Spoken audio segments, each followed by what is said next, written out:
Hello guys, welcome to machine learning techniques unit 2 second part. अगर आपने मेरा unit 2 का फर्स्ट पार्ट नहीं देखा है तो लिंक डिस्क्रिप्शन बॉक्स में है, वहाँ से जाकर देख लीजिएगा। इस वीडियो में हम बात करने वाले हैं बेसिकली बेसियन लर्निंग क्या होती है। बेसियन लर्निंग एक फंडामेंटल स्टैटिस्टिकल अप्रोच है ताकि वो प्रॉब्लम्स को सॉल्व कर सके of pattern classification. This approach is based on quantifying the trade offs between various classification decisions using probability and cost. Basically ये जो अप्रोच है क्या करती है, क्वांटिफाई करती है ट्रेड ऑफ्स को बिटवीन वेरियस क्लासिफिकेशन डिसीजंस।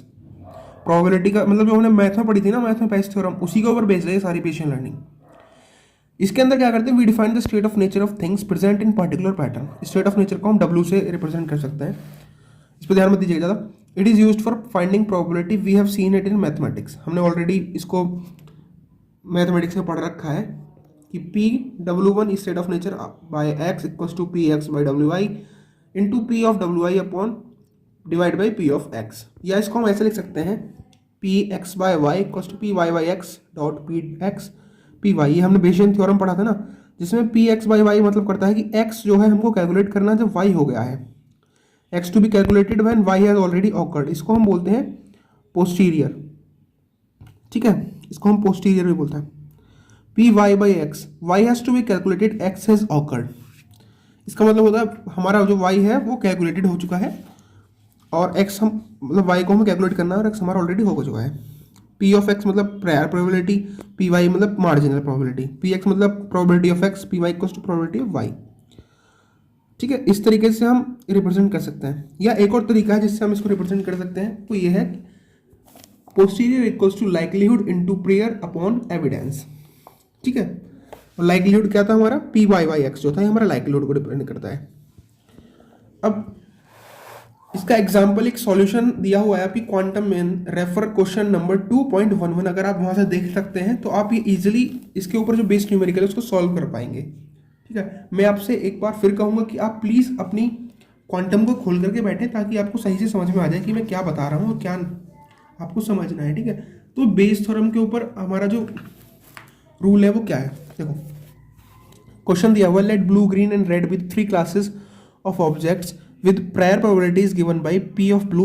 ये प्रायर प्रोबेबिलिटीज दी हुई हैं, P of green, P of red. ठीक है, अब हमको बेस क्लासीफायर की मदद से क्या करना है, इनको ये वाली तो प्रोबेबिलिटीज दी हुई हैं ऑलरेडी, हमको कंडीशनल प्रोबेबिलिटी क्लासीफाई करनी है पेंसिल की, पेन के, पेपर की। देखो जब हम पेंसिल की कर रहे हैं, P green by pencil, P green by pencil मतलब हमको ग्रीन की प्रोबेबिलिटी निकालनी है, तो P of pencil by green into P of green divide by P of pencil by green into P of green plus जो सारी probabilities है उनसे डिवाइड कर देंगे। तो हमारे पास क्या आता है, 1/6 अपॉन 0.33। हमको पहले पता है पी पेंसिल बाई ग्रीन क्या है, 1/3। पी ग्रीन क्या है, पी ऑफ ग्रीन मतलब 1/2। P of pencil by green 1/3 into P of green कितना है हमारा, 1/2। ऐसे ही हम सारी को कैलकुलेट करके उसका जो प्रोबेबिलिटी निकालेंगे तो ये आ जाएगी। ऐसे ही हम पी ऑफ ब्लू निकालते हैं, पी ऑफ रेड निकालते हैं। इस तरीके से हम बेसियन थ्योरम अप्लाई करते हैं। आई होप आपको समझ आ गया होगा। अगला इंपॉर्टेंट है हमारा नेव बायस क्लासीफायर। ये एक most common Bayesian network model है जो कि हम मशीन लर्निंग में यूज करते हैं। ये सुपरवाइज लर्निंग के ऊपर बेस्ड होता है। Naive based model answers that the attributes are conditionally independent of each other. Means ये आंसर देता है कि जो हमारे इसके अंदर तो हमारी जो बेस लर्निंग पढ़े थे उसमें क्या हो रहा था कि हमारी एक चीज़ दूसरे पर डिपेंडेंट हो रही थी, लेकिन इसके अंदर क्या है, कंडीशनली इंडिपेंडेंट दिखाया जाता है। इसी वजह से ये बेस से डिफरेंट होता है। ये प्रोबेबिलिस्टिक प्रेडिक्शंस देता है, प्रोबेबिलिटी के हिसाब से प्रेडिक्शंस कर देता है। ठीक है, ये होता है हमारा नेव बेस क्लास। इसके ऊपर भी आपको अभी क्वांटम के अंदर न्यूमेरिकल मिल जाएगा, आप प्लीज वहां से जाकर रेफर कर दीजिएगा। तो एक और इंपॉर्टेंट टॉपिक है इसके अंदर, EM एल्गोरिथम। EM एल्गोरिथम मतलब एक्सपेक्टेशन मैक्सिमाइजेशन एल्गोरिथम। ये इटरेटिव वे होता है ताकि हम मैक्सिमम लाइक्लीहुड एस्टिमेट्स को फाइंड कर सकें हमारे मॉडल पैरामीटर्स के अंदर, जिसके अंदर डेटा इनकम्प्लीट है। ये इनकम्प्लीट डेटा के ऊपर अप्लाई होता है। ठीक है, EM एल्गोरिथम ये क्या करता है, सबसे पहले रैंडम वैल्यूज को चूज कर लेता है जो हमारा मिसिंग डेटा सेट है उसके लिए, और एक न्यू डेटा सेट को एस्टिमेट करता है उस रैंडम वैल्यू के बेसिस पर। अगर हमारा न्यू वैल्यू को हम दोबारा से दोबारा एस्टिमेट कर रहे होते हैं तब तक कि जब तक हमारा जो मिसिंग पॉइंट्स है वो फाइंड नहीं हो जाती, या until the values get fixed. These new values are then recursively used to estimate a better first data by filling up missing points until the values get fixed. तो ये basically 2 steps में होता है, estimation और maximisation. Estimation में क्या करते हैं, हम इनिशियलाइज करते हैं रैंडम वैल्यूज को, और उन रैंडम वैल्यूज़ की मदद से हम एस्टिमेट करते हैं वैल्यू ऑफ हमारे जो लेटेंट वेरिएबल्स होते हैं, ठीक है। मैक्सिमाइजेशन स्टेप के अंदर करते हैं हम वैल्यूज ऑफ पैरामीटर जैसे कि यू के, सिग्मा के, पाई के बाय रैंडम वैल्यूज, हम इनको क्या करते हैं, इससे रैंडम वैल्यूज से इनको अपडेट कर देते हैं। तो यहाँ पे यू के क्या है हमारा, यू के जो है ये हमारा मीन है, ये कोवेरेंस मैट्रिक्स है और ये मिक्स्ड कोफिशिएंट्स है। फिर हम उसके बाद पाई के की वैल्यू को कंप्यूट करते हैं फॉर ऑल केस। उसके बाद क्या करते हैं, हम एस्टिमेट ऑल पैरामीटर्स यूजिंग पाई के, हम सारे पैरामीटर्स को पाई के की वैल्यू के हिसाब से एस्टिमेट करते हैं। उसके बाद हम लॉग लाइक्लीहुड निकालते हैं हमारे फंक्शन का।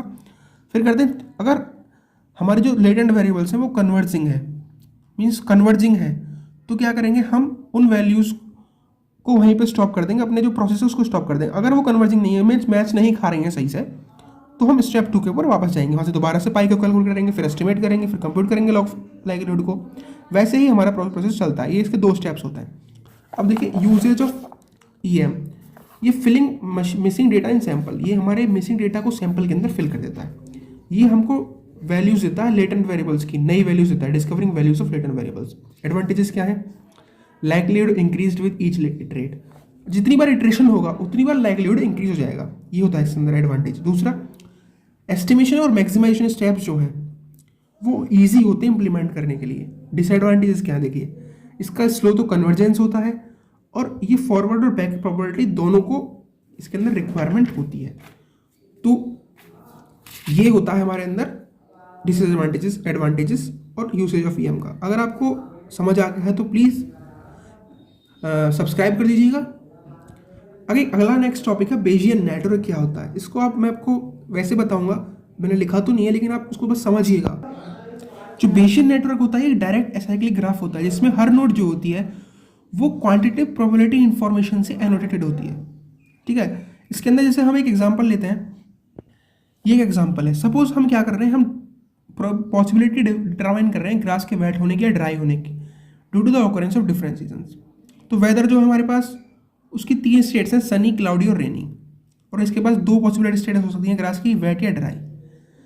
स्प्रिंकलर को हम ऑन और ऑफ भी कर सकते हैं। If it is rainy the grass gets wet, if it is sunny we can make grass dry या grass wet by pouring from sprinkler.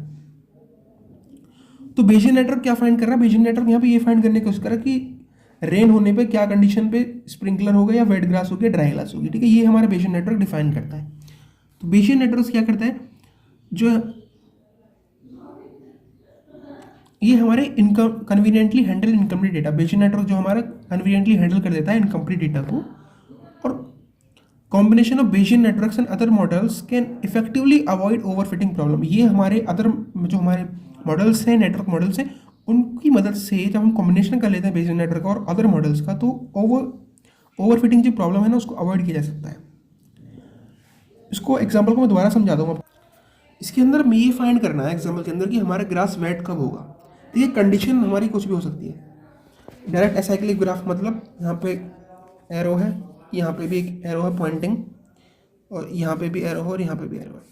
Condition क्या कहती है, अगर स्प्रिंकलर हमने ऑन किए हैं तब भी हमारी ग्लास वेट हो रही है, अगर स्प्रिंकलर ऑन नहीं है और हमारी ग्लास वेट हो रही है, इसका मतलब रेन हो रही है। ये इस चीज़ को रिप्रेजेंट कर रहा है, as simple as you can understand.